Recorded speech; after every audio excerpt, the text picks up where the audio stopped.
Vous écoutez Exchange, le podcast de CFA Society France, une exploration des univers de la finance. Philippe Maupas débat avec des dirigeants des enjeux stratégiques pour la finance et de l'avenir de l'industrie. Myriam Ferrand nous fait découvrir les métiers de la finance à travers des conversations avec des détenteurs des certifications de CFA Institute.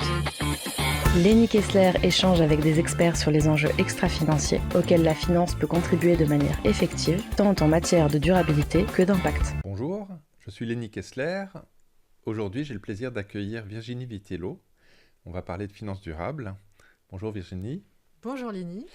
Alors pour nos auditeurs qui ne te connaissent pas forcément tous, je vais juste rappeler en quelques mots, après des études d'ingénieur, tu as travaillé d'abord dans l'énergie et le conseil sur l'environnement avant de basculer dans la finance. Je crois dans un fonds impact d'abord, puis à la Caisse des dépôts. Oui. Alors ces quelques bullet points d'un CV, ça ne nous présente pas vraiment pourquoi tu es là et comment tu es arrivé là. Est-ce que tu pourrais nous décrire ton parcours avec tes propres mots ?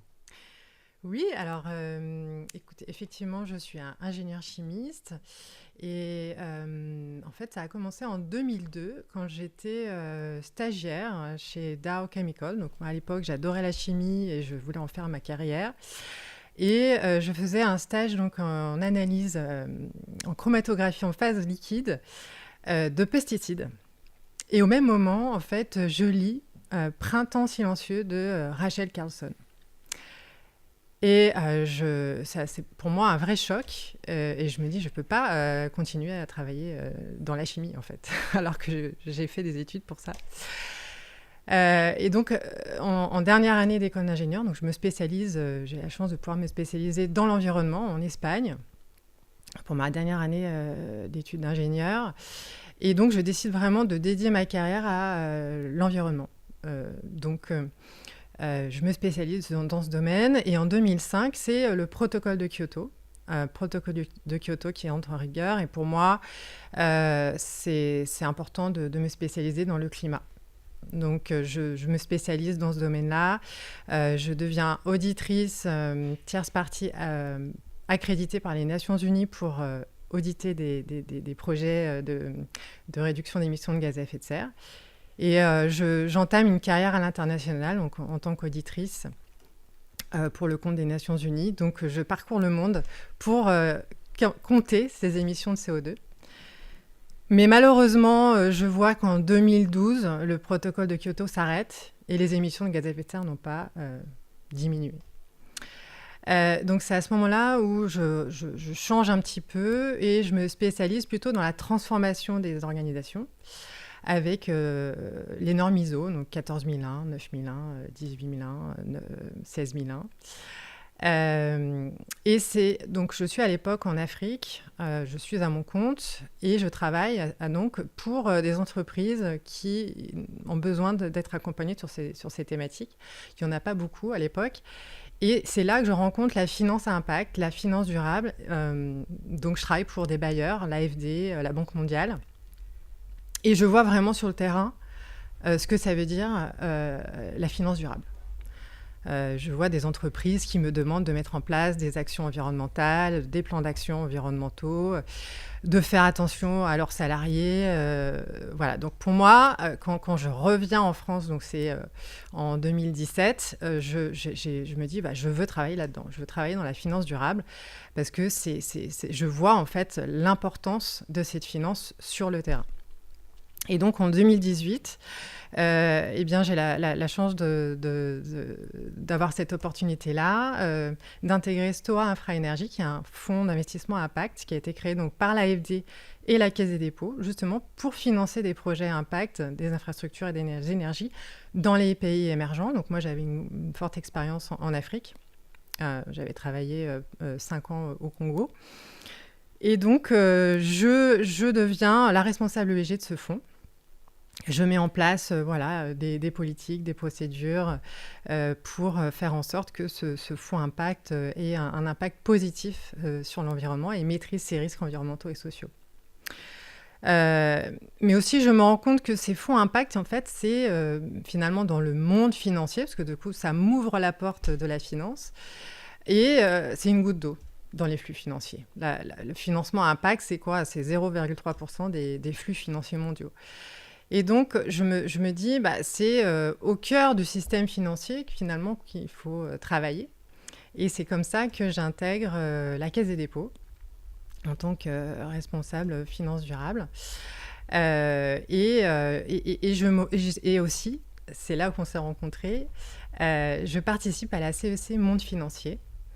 Et donc, je me rends compte qu'on a besoin, en fait, de tous coopérer, de collaborer pour changer de trajectoire, en fait, on n'y arrivera pas tout seul. Même la Caisse des dépôts toute seule ne pourra pas y arriver. Donc, c'est l'ensemble des acteurs financiers qui doivent bouger. Merci pour cette introduction. Effectivement, il va falloir bouger. Donc, je comprends déjà de ce que tu mentionnes, cet intérêt pour la transformation, pour le fait que la durabilité, si j'ose le mot entre guillemets, va avoir besoin d'être financée, et en même temps, la finance va avoir besoin d'un monde durable pour continuer. Tout à fait. Dans l'ensemble de ces enjeux ESG, quelles sont les priorités ? Par où est-ce que tu penses qu'il faut commencer à aborder le sujet ? Oui, alors déjà, j'aimerais rappeler le contexte dans lequel la finance durable s'insère. Tout commence vraiment avec l'accord de Paris en 2015 et le fameux article 2.1c qui, en fait, donne une place importante à la finance, la finance doit être un levier pour accélérer la transformation, la transition vers une économie neutre en carbone. Et donc, pour moi, c'est à partir de là, en fait, qu'on a les coalitions NZBA, NZAOA, pour, en fait, avoir des trajectoires de décarbonation du monde financier. Donc, depuis 2015, c'est vraiment une accélération de la finance durable avec des socles européens importants, notamment la taxonomie européenne, qui est un dictionnaire des activités durables. On a la SFDR, qui est la Reporting Disclosure, qui catégorise les produits financiers, articles 6, 8 ou 9. On a également la CSRD, la Corporate Sustainable Reporting Directive. On a également le Green Bond Standards ou MiFID II. Enfin, voilà, on a un socle réglementaire qui s'est construit. Mais on voit aussi les limites aujourd'hui, notamment avec le backlash qu'on peut voir sur toutes ces règles qui, un certain nombre d'acteurs ne sont pas, notamment au niveau international, pour de la réglementation. Et donc, on est aujourd'hui en 2025. On a des avancées, mais le monde financier n'a pas encore basculé comme il aurait dû vers une économie plus soutenable. Voilà, donc pour moi, les priorités, finalement, déjà, revenir à l'essentiel, revenir aux fondamentaux de la finance durable, c'est avoir des exclusions très claires, exclure, si on veut basculer dans un monde à 2 degrés, il va falloir exclure les énergies fossiles, les nouveaux projets d'exploration pétrolière, financer massivement la transition, et donc avoir des objectifs clairs de financement sur le long terme, notamment. Également d'avoir des stratégies thématiques sur les énergies renouvelables, sur l'agroforesterie, sur la protection du sol, par exemple, sur l'économie circulaire, sur la renaturation. Enfin, tout ça, c'est important aussi de le développer. Et ce qui est aussi important, c'est le dialogue, l'accompagnement des entreprises pour les accompagner à transformer leur business model qui soit compatible avec les limites planétaires. Pour moi, ça me semble aussi un très, très important. Et donc, les limites planétaires, ça fait penser effectivement à la théorie du donut de Kate Raworth, qui a modélisé en fait l'économie qui doit rester dans un espace sûr et juste. Et donc, avoir un système économique qui permet le bien-être des humains et aussi le respect des limites planétaires, donc un espace sûr et juste avec un plancher social et un plafond écologique. Pour moi, ça me semble aussi un idéal à atteindre pour le secteur financier.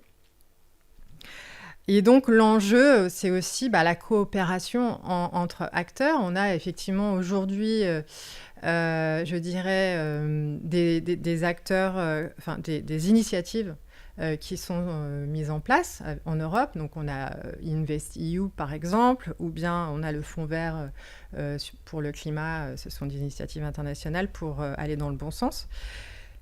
Mais c'est pas suffisant au regard de la masse financière qu'il y a sur le marché. Et donc, la stratégie, c'est aussi d'avoir des coopérations, de la blended finance entre les acteurs privés et les acteurs publics pour vraiment accélérer cette transformation de la finance et donc à soutenir cette économie durable sur le long terme. Voilà, je pense que c'est à peu près ça, je dirais. Oui, finalement, en t'écoutant, on entend par la coopération, collaboration, etc. J'ai l'impression qu'il s'agit certes essentiellement finalement de revenir au réel. Je me souviens d'une autre discussion où tu m'expliquais qu'un arbre était quand même plus réel qu'un modèle de valorisation. Donc juste pour revenir un peu, voilà, tu as mentionné les sols, qui sont peut-être à l'opposé du monde réglementaire des financiers. Et finalement, je me dis que la finance est très loin des sols. Il y a entre guillemets d'abord le secteur primaire, agricole, puis industriel, puis les services. Et donc la finance est tout là-haut, très déconnectée. Comment t'imagines qu'on puisse finalement réinjecter tout ce réel dans les politiques d'investissement des différents acteurs, et notamment les grands acteurs que tu connais? Ouais. Alors effectivement, aujourd'hui, les modèles financiers sont super complexes. Donc ils s'inspirent du réel finalement, parce qu'ils essaient de traduire le réel en euros. Mais ils ne sont pas du coup parfaits, parce qu'il manque une partie du réel, notamment les externalités environnementales et sociales. Et donc, aujourd'hui, pour y arriver, en fait, on met en place des politiques, des procédures environnementales et sociales qui viennent en complément, en fait, des modèles financiers qui existent aujourd'hui. Donc, quand je travaillais chez Stoa dans le fonds d'investissement, en fait, on a mis en place des politiques, des procédures, des outils de mesure bien pour s'assurer qu'on avait effectivement capté tout l'ensemble des risques, pas uniquement financiers, mais aussi environnementaux et sociaux. Donc, je prends l'exemple d'un projet sur lequel on avait travaillé en Afrique de l'Ouest, un barrage hydroélectrique qui était vraiment avec un impact, c'est vrai, fort pour les populations au niveau global, mais qui impactait fortement des espèces en voie de disparition, notamment des hippopotames nains. Donc, on a pris la décision de ne pas y aller, de ne pas financer ce projet pour des critères environnementaux. Par exemple, pour une banque, c'est aussi mettre en place des politiques climatiques, nature, sociales, pour encadrer en fait les investissements et les financements, avoir des règles très claires et des outils en fait en conséquence pour pouvoir que ce soit aussi réalisé pour les équipes de front.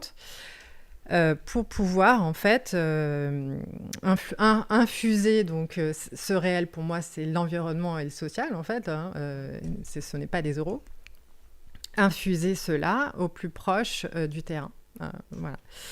Et donc pour ancrer davantage de réel pour le secteur financier, pour que ça devienne un vrai marché, je pense qu'il faut aussi éduquer davantage les épargnants. Leur expliquer l'intérêt en fait de privilégier des investissements sur la transformation écologique, l'intérêt pour eux sur le long terme de faire par exemple de la rénovation thermique. Voilà, ça me paraît important. Et ce qui est aussi important, c'est de développer de la data, de la donnée terrain, qui permettent aussi de mieux monétiser, enfin mieux comprendre en fait les données réelles pour pouvoir les intégrer dans des modèles. Donc, il y a encore beaucoup de travail à faire sur ce sujet. Oui, beaucoup de travail et passionnant. J'ai envie de dire presque la question inverse de celle que j'avais tout à l'heure, c'est que tout ce travail, ces politiques sur le social, sur l'environnement, etc., sont pas forcément des travaux dont on a vraiment l'habitude dans l'industrie financière. Ce sont des travaux qui, a priori, coûtent cher, surtout si ensuite on les suit. Je veux dire, tu parlais tout à l'heure du renoncement d'un barrage hydroélectrique. Comment on arrive quand même à rester rentable, puisque la structure financière a quand même besoin de durer, et pour ça d'être un minimum rentable. C'est vrai. C'est vrai. Alors effectivement, la rentabilité, c'est très important pour pérenniser les modèles économiques et les modèles financiers. S'il n'y a pas de rentabilité, ce n'est pas viable en fait. Donc il faut quand même trouver un équilibre. Mais ce que je constate aujourd'hui, c'est que malgré l'investissement impact, il est rentable, mais il faut quand même l'avouer, il est moins rentable que certains autres investissements qui détruisent le vivant notamment. Et donc ce qui est important, je pense, c'est peut-être de revoir nos modèles. La définition de la rentabilité, c'est quoi la rentabilité aujourd'hui ? Est-ce qu'on donne la même valeur à un euro qui va détruire le vivant ou un euro qui va préserver le vivant ? Ça, ce sont des questions qu'on peut se poser. Est-ce que c'est là la finalité, c'est d'avoir de l'argent, ou la finalité, c'est d'être dans un cadre de vie qui nous permet de vivre avec nos enfants, nos petits-enfants, etc. Et donc, aujourd'hui, je regarde l'émergence aussi de nouveaux modèles économiques, comme la comptabilité multicapitaux, qui est une nouvelle manière de compter avec le capital naturel, le capital économique et le capital social. On a également des dividendes climat, qui nous permettent en fait de valoriser le potentiel de réduction d'un actif pour le reverser aux actionnaires. On ne reverse pas de l'argent, mais on reverse des dividendes climat. Donc ça, c'est aussi novateur et innovant, et je pense qu'il faut continuer dans cette direction. Et donc pour y arriver, je pense que les étapes pour une banque, c'est déjà de mesurer ses risques climatiques, climat et nature. Aujourd'hui, on en est au tout début, mais c'est pas encore rentré dans des actions et de la gestion des risques comme on l'entend pour la finance. Assumer une rentabilité moindre pour le bien commun. Accepter aussi des marges réduites, et puis privilégier le long terme sur le court terme. Je pense que c'est aussi là la clé. Aujourd'hui, les financiers sont plus dans le court terme et la rentabilité que le long terme et le bien commun. Voilà, donc je voulais aussi mentionner l'initiative qui est issue de la CEC Monde Financier, qui est l'Alliance du monde financier pour le vivant. Je pense que c'est une initiative qui est vraiment intéressante pour réfléchir sur les nouveaux modèles financiers. Comment on fait pour financer une entreprise pour qu'elle bascule dans un modèle régénératif ? Aujourd'hui, on a du mal à le faire. On ne sait pas financer ça. Donc, je pense que c'est important aussi qu'on se pose collectivement sur ces questions-là. Comment on fait pour parler temps long ? Voilà, donc je pense que la finance a encore beaucoup d'innovations à créer pour justement aller vers ces modèles régénératifs, justement. Merci Virginie. Alors, je vais faire une toute petite parenthèse pour nos auditeurs, ceux que la compta triple capital intéresse. On a fait un épisode avec Hélène Le Thénault, donc qui sera dans l'historique du podcast. Quand tu parles de temps long, je pense nécessairement transformation et adaptation oui. au monde qui nous arrive, en bien ou en mal, suivant les endroits. Adaptation qui va se faire probablement en collectif, si j'entends ce que tu nous disais tout à l'heure aussi. Là-dedans, quel est le rôle de la finance et peut-être est-ce que la finance peut être un catalyseur? C'est-à-dire que si elle n'est pas sur le terrain, elle a quand même une vision large des choses. Mm. Est-ce qu'elle peut être un peu l'étincelle qui fait démarrer les choses? Alors oui, et je pense que, en fait, ce qui est intéressant, c'est que la finance est risque adverse. En fait, n'aime pas le risque. Et aujourd'hui, on se rend compte que le réchauffement climatique a des impacts importants sur des canicules, des sécheresses, des inondations, la dégradation des écosystèmes, des tensions sur les ressources. Et donc, ces tensions provoquent en fait des conséquences économiques. Et donc, des hausses des coûts des sinistres, des hausses des coûts des assurances, des perturbations sur la chaîne de valeur, et puis aussi une exacerbation des inégalités.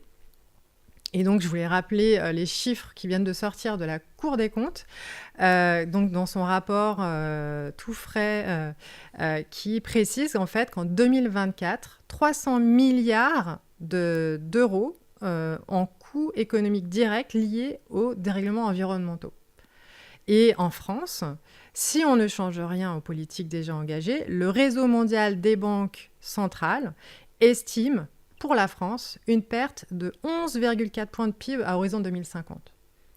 Et donc, je pense que les acteurs financiers, eux, leur but, c'est quand même d'assurer la stabilité financière, économique du pays. Et donc, ils s'emparent, enfin moi je le vois et je suis très intéressée par ce sujet-là, ils commencent à bouger et à investir, à avoir des stratégies d'adaptation au réchauffement climatique, d'investissement pour justement minimiser le risque physique qu'on appelle le risque physique climatique. Et donc planifier pour sécuriser en fait sur le long terme la pérennité de leur modèle. Donc ça, si je t'entends en poussant un cran plus loin, on est vraiment en train de parler de collectif. C'est-à-dire que quand j'investis sur l'adaptation, a priori, je vais adapter une région, un terrain, un bassin versant, et donc il n'y a pas un seul acteur. Donc là, on est en train de... Enfin, si je pousse un petit peu plus loin ce que tu as dit, mais je crois que c'est vers ça que tu allais, la finance a ce rôle d'être capable de mettre tous ces acteurs autour d'une table pour dire d'accord, on va investir et on va se refaire, entre guillemets, voire gagner de l'argent, puisqu'on va éviter ces 11 points de perte qui sont assez colossaux. Je crois que tout le monde ne réalise pas forcément ce que 11 points de PIB veut dire, mais c'est colossal. Exactement. Et donc, je pense que, en fait, on n'a pas le choix. On doit s'adapter.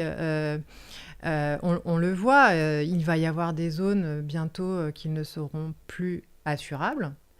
Donc, qui dit plus assurable, dit plus d'investissement et donc de perte de valeur. Et donc, je pense que là, les banques ont tout intérêt, en fait, à s'associer pour trouver des solutions communes dans les territoires. Donc, trouver des associations entre des collectivités territoriales et des acteurs financiers pour trouver des solutions dans les territoires et s'adapter. Et donc déjà, on le voit, la Banque des territoires, BPI France ont des solutions financières, mais je pense qu'il faut aller encore plus loin et proposer des solutions adaptées pour pouvoir assurer juste une résilience des territoires, notamment en France et en Europe. Merci. Ce que j'aime bien, c'est qu'il y a quand même une vraie notion d'espoir, puisque tu nous dis qu'on est déjà en chemin, ce qui n'est pas toujours l'impression qu'on peut avoir. Bon, même si en ayant fait la CEC, on voit des acteurs en chemin, mais c'est assez intéressant que tu mentionnes des grands acteurs qui pensent déjà au territoire et à la résilience et à la transformation face aux risques qu'on affronte. Si je reviens en arrière un instant, peut-être te questionner un tout petit peu plus sur l'aspect, finalement le lien entre deux aspects qu'on a vus, le court terme et le long terme, et l'éducation financière, qui sont dans ce qu'on vient de décrire finalement sur cette adaptation, On a des gens qui sont là à long terme, typiquement, si je suis habitant, j'ai une maison qui demain n'est plus assurable, je suis en perte demain, versus des gens qui sont à court terme pour faire les travaux, par exemple, et ils sont juste là en promotion temporaire. Cette éducation financière, finalement, c'est l'ensemble, c'est pas que l'épargnant qui a besoin d'avoir cette sensibilité. Est-ce que tu vois déjà des travaux aussi dans ce sens-là, ou pas encore? Est-ce que ma question n'a pas de sens? Oui, alors c'est vrai que la réglementation MiFID II demande effectivement que les conseillers financiers demandent aux épargnants leurs préférences environnementales. C'est une première étape, mais je pense que on manque cruellement d'éducation financière déjà à la base.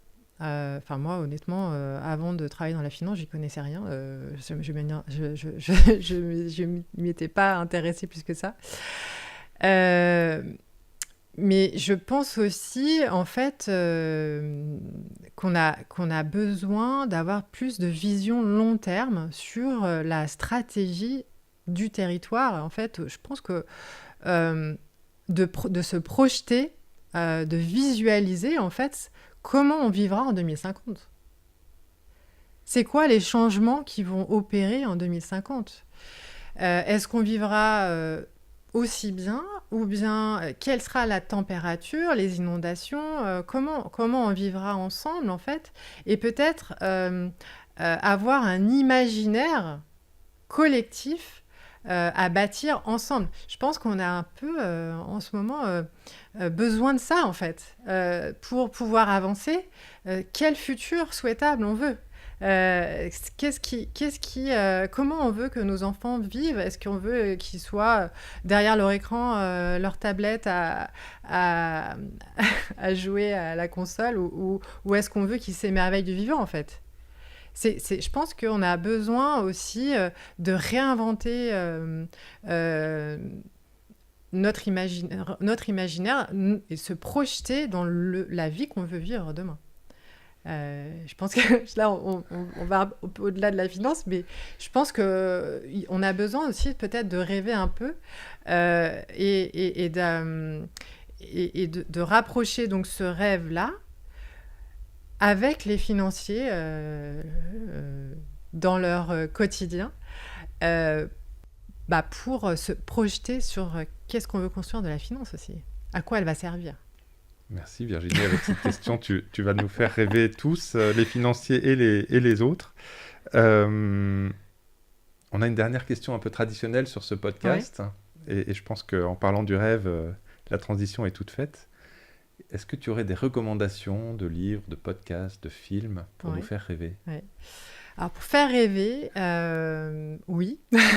Ou pour nous apprendre un peu plus sur le sujet de transition. Alors, j'ai un de mes amis là qui se lance. D'ailleurs, il ne sait pas du tout que je comptais lui parler de ça à ce podcast. C'est Thomas Rochefort, en fait. Il se lance et il crée, en fait, une conférence sur la transformation nécessaire de la personne pour vivre demain une vie plus alignée. Et donc, il a vraiment des compétences multiples entre la poésie, le piano, le chant et puis son expérience professionnelle, parce qu'il est un acteur du changement. Et voilà. Donc, je pense que si j'ai une recommandation à faire, c'est d'aller voir son showférence qu'il lance là prochainement. Merci. Merci Virginie. Merci Lénie. Vous pouvez écouter le podcast Exchange sur les plateformes d'écoute habituelles et vous y abonner. Si vous avez aimé cet épisode, n'hésitez pas à le liker. Ce podcast est fourni à titre d'information et rien de ce qui y est dit n'est assimilable à une recommandation d'investissement. Les invités et les hôtes du podcast Exchange s'expriment à titre personnel.